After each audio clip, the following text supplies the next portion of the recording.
Did the White House replace Karine Jean-Pierre? We tuned into the press briefing today, and I'm pretty sure this isn't her. I'm pretty sure. Not positive, but like 99% sure that's not the same person. And why, oh why, would Karine not be there today? I actually don't know the answer, whether she's sick, on vacation, or whatever. But the point is, she was getting some serious questions about Hunter Biden and the Biden crime family yesterday and earlier in the week, and she was not doing such a good job on it. So we got this new and improved, I guess, substitute who's going to come out here and dictate to us that they're not answering any questions in the way that Karine was also answering questions. But I got to tell you, this makes me a little uncomfortable because Karine, I don't know how Democrats feel about this substitute. A substitute teacher comes in on press briefing day and they're not the same person, clearly. And we've got, the Democrats, they have this hierarchy that they often put people on because they treat people like trading cards in a disgusting fashion. And Karine, I think, has more notches on that hierarchy scale because, as we know, Karine is a female. This woman is a female. Karine is a black female, though. Pretty sure this woman's not a black female. And Karine is also a lesbian. So we have black female lesbian, which is basically at the pinnacle of the hierarchy, I think, which is why you become a press secretary. You don't even really need a brain if you've got all of those other qualifications. And then you have other people who come out, and the substitute teacher, we do know she's a woman, but she's not a black woman, and we don't know the status of the relationship. So lesbian or straight, we don't know. So it could be like Karine's got 3 for 3. This woman might have 2 for 3 or 1 of 3. Which could be almost like a return to Jen Psaki. If it's like a 1 of 3, I'm pretty sure Jen's a woman, I'm sure of that, pretty sure. But she's white and I'm pretty sure she's not gay. So it's almost like we're coming full circle again. So we're back to we're like Jen Psaki 2.0 again. It's very complicated. Now this is the woman in question, and here is what she said. The question was, does the White House believe Attorney General Garland committed perjury when he testified under oath that Delaware U.S. Attorney David Weiss could bring charges outside of his district? Biden spokeswoman Olivia Dalton, I don't have any comment. Here's what she said. Does the White House believe Attorney General Garland committed perjury when he testified under oath that Delaware U.S. Attorney David Weiss could bring charges outside of his district? I don't have any comment on this. Anita? Go ahead. Within 10 days of, Stephen, I'm moving on. Anita? Stephen, I'm moving on. I'm not answering your questions. And so that was from RNC Research. No questions answered there. Here is another question and response because Joe Biden brought his son over to Camp David after he took a plea deal. He also brought Hunter to the State Department dinner. And the question from the press, once again, is that appropriate behavior? What message is the president trying to send to the American people when he invites his son to the state dinner and Camp David, as we saw this past weekend, amid everything he's going through? Every president of the United States has invited their family to state dinner. This president also has a family. He is no different. And beyond that, I'm just not going to engage on this.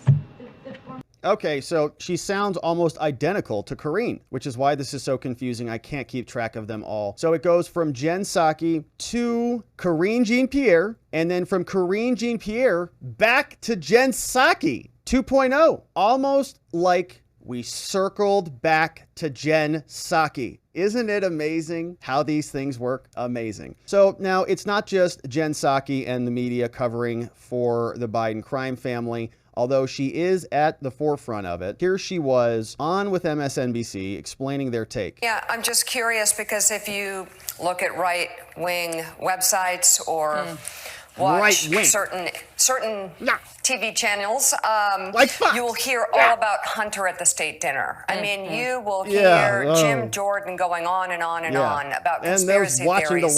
And you won't hear as much about this. And I'm just curious, the White House obviously not going to chime in on these audio tapes or anything like that. But at the same time, how does the Biden White House make a distinction that cuts through to people that are being honestly misled?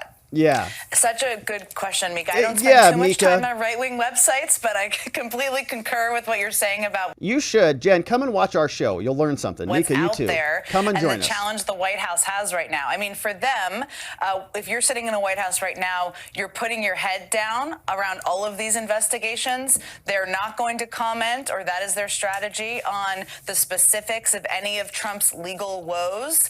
And the same thing on Hunter. I think what we saw with Hunter appearing at the state dinner was, in my suspicion, was the president, his son wanted to come, so his son's going to come to the dinner. Was that optically easier for the White House and the White House communications team? Absolutely not. But I suspect that was more in the family circumstance of him wanting to come and the president wanting to show that he loves his son and he's standing by him. What I suspect, Mika, as we watch this over the next couple of months, is they will be very quiet for the time being, but once it gets into the middle of the campaign, they're going to have to find a way, to your point, to draw that contrast, not by commenting on the specifics of a criminal investigation or the specific ups and downs of every legal development, but by drawing the morals and the values contrast, right? Of there's one president who values our national security and protects our secrets, and there's another former president and candidate who doesn't. There's one who stands. Is she nuts? They found boxes of stuff in Biden's house, his garage, in multiple locations, and the Penn Biden Center. 2 locations versus Trump's 1. More boxes, allegedly, than Trump's. And Trump was president. Joe Biden was not. It's up for democracy and our democratic values, and there's one who doesn't. There's ways to draw the contrast without getting into the specifics, but I think we're not going to see that for a little while. I don't think you can draw a contrast without getting into the specifics, because everybody just says, yeah, but your son, Joe. Like, you're out here talking about gun control. You're out here talking about the NRA and gun crimes. Your son just pled guilty to one. You're talking about everybody pay their fair share in taxes and so on. Your son just pled guilty to tax crimes. You're calling Trump colluding with the Chinese and the Russians and all this. Your son literally has text messages doing it. So how are they going to do that? It's going to be a good question. But they're not going to go without trying. This is a great clip. I want to share this over from Tom S. Elliott, journalist. He's on Telegram. He's the founder of Grabian. And they posted this on Twitter. He says, regime gaslighters. Actually, the DOJ's tilted against privileged white heirs of the president. We keep hearing things from Republicans like the president. Here is the media just protecting Joe Biden for minutes. Keep hearing things from Republicans like sweetheart deal. Give us a reality check. This is you nailed it. Not some sweetheart deal. Well, I don't think it was a sweetheart deal. There's no indication that he's getting a special or a sweetheart deal. So is this a sweetheart deal? No, it's not. So it does not appear that this is a sweetheart deal. The idea of throwing around these terms about slap on the wrist and probation traffic ticket, it's just not accurate. They focus on this and say, oh my God, 2-tier standard of justice. He got a sweetheart deal. And you're like, guys, I mean, you just sound like morons. Make sure that the American people understand that he's not being treated better or worse. I've seen no reason to think he had any reason to tilt the field in favor of Hunter Biden. That there was no home state favoritism here in Delaware. Bending over backwards to not show any favor, even any appearance of favor to the president's son. You know what we've seen? How do they talk like this with a straight face? A lot of pictures that show you what addiction does to somebody, and a lot of noise. Oh, I get so tired of that. He's just an addict. He's just a poor addict. Well, you know what step 9 says? You got to go make amends for all of the things you've done. You don't get to have your daddy elected president and just corrupt the FBI in your favor. It's not how the 12 steps work. It's to distract from Trump. Everything that has come out of what we've seen with the Republican attacks on the Biden crime family, it's all projection. And the addict thing, is that projection right there, Chris Cuomo? Matters to me. It matters to me in the Hunter Biden analysis, okay? Is that picture does. projection?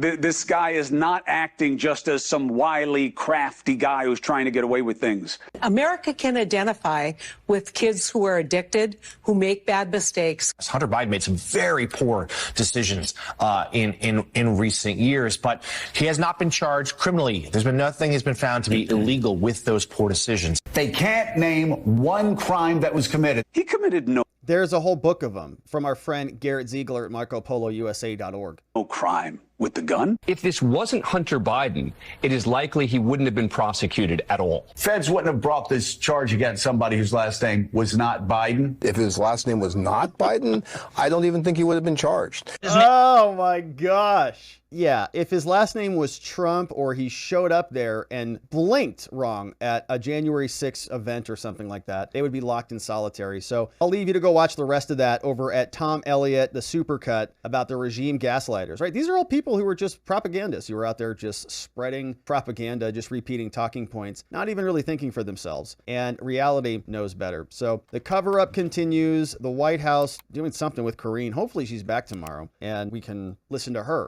tell us nothing.